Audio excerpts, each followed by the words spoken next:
When method getCityNameFromZipCode is called, the first thing we're going to do is check to see whether the favorite city's map already contains that zip code string, because if it does, we don't need to add it to the list of cities.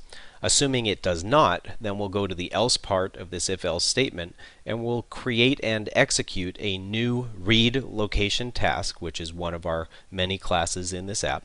And the purpose of the read location task is to take in the zip code string that we specify and then use the WeatherBug web services to locate the corresponding city name, which we will then display in the cities list at the left side of the screen.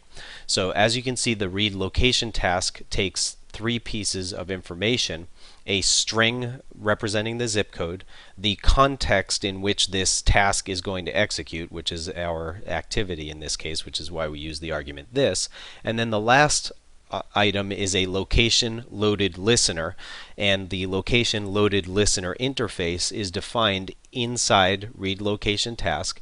And basically the read location task, when it's done getting the data, will call its location loaded listener.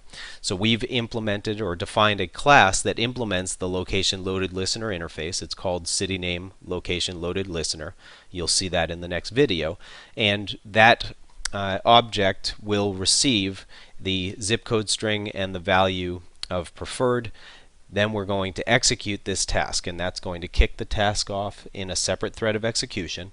And as soon as the thread of execution is done getting the city name, it will call into our city name location loaded listener to indicate that the data has been retrieved. And in the next video, we'll take a look at that listener.